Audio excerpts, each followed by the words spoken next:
এক্ষুনি বলবো না, আমি কাউকে ক্লিয়ারেন্স দিতে চাই না, পুলিশ বলবে।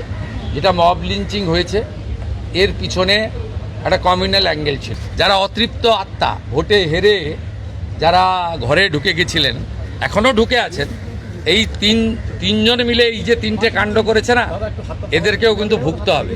এমন ভোগাবো বুঝতে পারবে। দক্ষিণ চব্বিশ পরগনার বারুইপুরে নাবালিকাকে ধর্ষণ ও খুনের ঘটনায় মুখ খুললেন মুখ্যমন্ত্রী শুভেন্দু অধিকারী।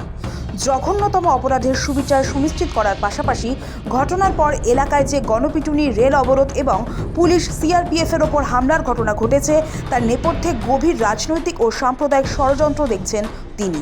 হয়েছে আমাদের অতীত ইতিহাস মনে পড়ছে, 2019-এর সিএ বিরোধী আন্দোলন বা কিছুদিন আগে ওয়াকফ অ্যামেন্ডমেন্ট বিরোধী আন্দোলন।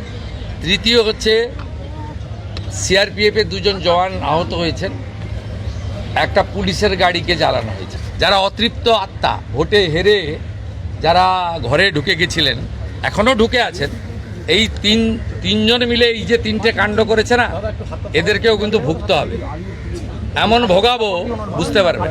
সোমবার মিত্র ইনস্টিটিউশনের শ্যামাপ্রসাদ মুখোপাধ্যায়ের জন্মজয়ন্তী অনুষ্ঠান সেরে সাংবাদিকদের মুখোমুখি হন মুখ্যমন্ত্রী।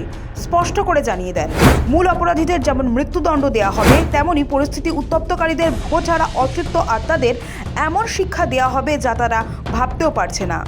নাম না করে বিরোধীদের আক্রমণ করে মুখ্যমন্ত্রী জানান, হিংসাত্মক ঘটনায় যারা যুক্ত আসলে তারা অতৃপ্ত আত্মা।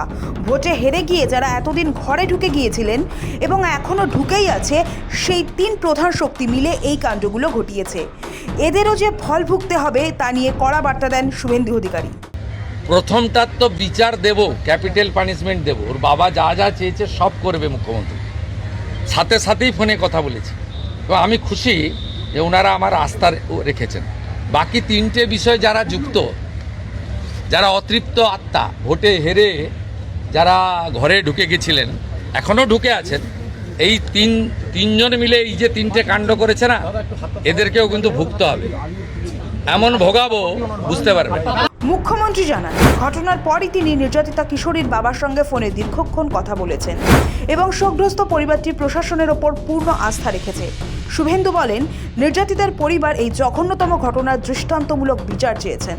তিনি নিশ্চিত করেন, পরিবার যেভাবে জাস্টিস চেয়েছে এবং সরকারের কাছ থেকে যে সহযোগিতা চেয়েছে তার প্রত্যেকটি তারা পাবেন। না, আমি কালকেই ওনার বাবার সঙ্গে কথা বলেছি। ওনার বাবা বিচার চেয়েছেন।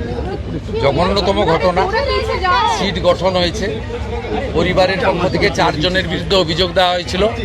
তদন্তের অগ্রগতি নিয়ে মুখ্যমন্ত্রী জানান, ইতিমধ্যে একটি বিশেষ তদন্তকারী দল গঠন করা হয়েছে। পুরো বিষয়টি আইজির নেতৃত্বে পুলিশ এবং এসটিএফ যৌথভাবে খতিয়ে দেখছে। তবে ঘটনাকে কেন্দ্র করে যেভাবে পরিস্থিতি রণক্ষেত্র হয়ে উঠেছিল, এর পিছনে ষড়যন্ত্র রয়েছে বলে কার্যত ইঙ্গিত শুভেন্দু অধিকারী। মুখ্যমন্ত্রী স্পষ্ট জানান, আইন হাতে তুলে নিয়ে যে মব লিঞ্চিং বা গণপিটুনি দেওয়া হয়েছে তার পেছনে একটি সুনির্দিষ্ট সাম্প্রদায়িক ব্যাপার ছিল। তবে তদন্তের স্বার্থে এখনই তিনি কাউকে ক্লিয়ারেন্স দিতে চান না এবং পুলিশই উপযুক্ত সময় এ বিষয়ে বিস্তারিত জানাবে। আইজির নেতৃত্বে পুলিশ, এসটিএফ সবাই কাজ করছেন। ওনার পরিবার যা যা চেয়েছেন সরকারের কাছে, সেই কাজ সরকার করছে। রবিবার নামখানা লাইনে যেভাবে রেল লাইন উপড়ে ফেলে তাণ্ডব চালানো হয়েছে তা নিয়ে তীব্র উদ্বেগ প্রকাশ করেছেন মুখ্যমন্ত্রী।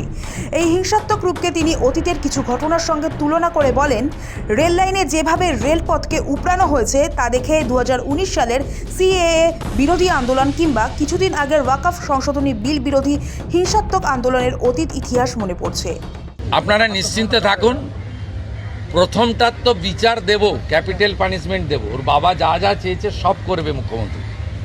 সাথে সাথেই ফোনে কথা বলেছি এবং আমি খুশি যে ওনারা আমার আস্থা রেখেছেন। বাকি 3টে বিষয় যারা যুক্ত, যারা অতৃপ্ত আত্মা, ভোটে হেরে যারা ঘরে ঢুকে গেছিলেন, এখনও ঢুকে আছেন, এই তিনজন মিলে এই যে তিনটে কাণ্ড করেছে না, এদেরকেও কিন্তু ভুগতে হবে। এমন ভোগাবো বুঝতে পারবে। উত্তেজিত জনতার হামলায় সিআরপিএফের 2জন জওয়ান আহত হয়েছেন এবং পুলিশের একটি গাড়ি জ্বালিয়ে দেওয়া হয়েছে। এই সরকারি সম্পত্তি ধ্বংস ও বাহিনীর ওপর হামলার ঘটনাকে কোনোভাবেই লক্ষ্য করে দেখছে না নবান্ন। মূল ঘটনার বিচার প্রক্রিয়া নিয়ে মুখ্যমন্ত্রীর আশ্বাস, দোষীদের সর্বোচ্চ শাস্তি তথা ক্যাপিটাল পানিশমেন্ট দেওয়া হবে। কিন্তু একই সঙ্গে এই ঘটনাকে কেন্দ্র করে যারা নতুন করে অশান্তি পাকানোর চেষ্টা করেছে তাদের বিরুদ্ধে অল আউট ব্যবস্থা নেওয়ার হুঁশিয়ারি দিয়েছেন তিনি। সৌভিক সান্যাল ও জাহেদ মিস্ত্রির রিপোর্ট, সময় কলকাতা।